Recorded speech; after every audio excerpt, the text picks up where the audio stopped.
Good morning. It's Monday, July 28th. And several days ago in Boulder, Colorado, and in D.C., Washington, there were terror attacks. And the attacks involved Jews. And we have a New York Times columnist that is saying that the attacks were not anti-Semitic, they were political. And that's possibly true, partially true. But when Jews are attacked, there is always a possibility, a great possibility, that there's some anti-Semitism involved in it. So why would anybody attempt to make a suggestion that the terror attacks were not partially, at least partially anti-Semitic? The columnist argued that they stemmed from Israel's devastation of Gaza following the Hamas attack on October 7th. And that's why the Jews were attacked. So this columnist, Masha Gessen, suggested that the terror attacks targeting 2 Israeli embassy employees in Washington, D.C., and a group of Jews marching in support of Israel hostages in Boulder, Colorado, were an anti-Semitism.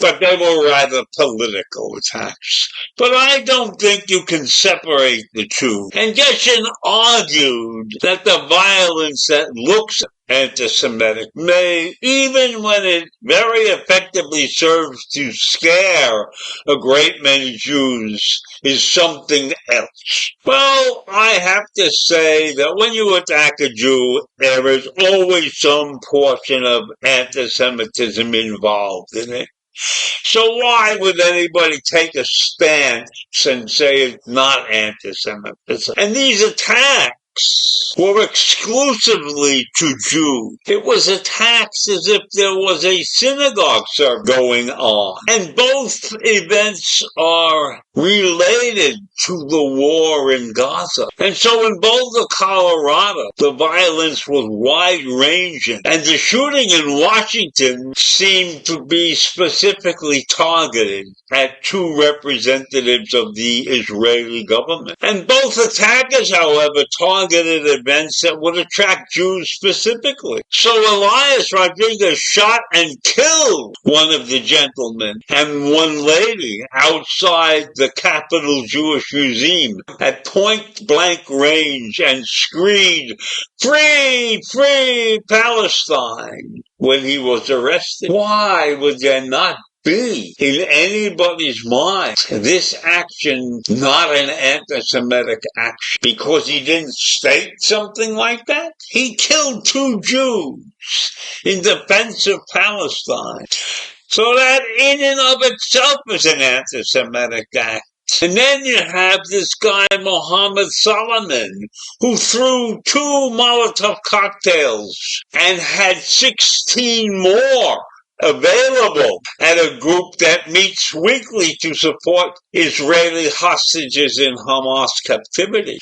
So this guy injured 15 people, including an 88-year-old Holocaust survivor. And he was caught yelling, "End Zionists!" Is that not a form of anti-Semitism? The terror attacks have been going on across Jewish communities, and Boulder area Jews Jews rallied after the firebombing and told the Washington Post that the incidents have left them on edge and not necessarily fearful. So when you see these articles coming out across the country, these are not articles about individuals supporting one thing or another. They're anti-Semitic incidents. And the Anti-Defamation League reporting that more than 10,000 incidents in the year after Hamas' October 7th attack involved Jews. That's a 200% increase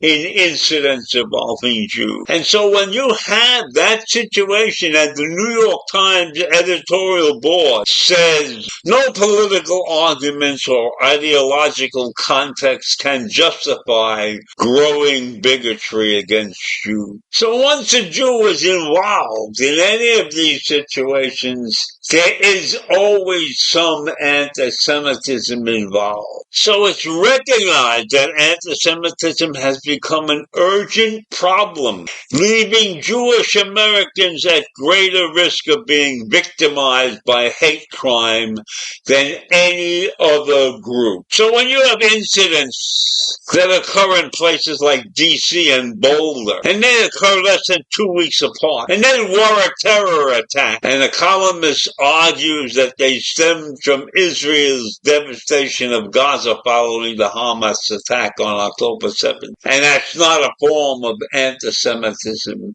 It's just an objection to the fact that Israel struck back. Well, in my mind, every action that is involved with Israel comes from some form of anti-Semitism, because in many cases, the acts are justified, but the people who see that Jews or Zionists were involved sort of twist that and create an anti-Semitic incident. And so I ask you, when will anti-Semitism end? And the answer to that question is never.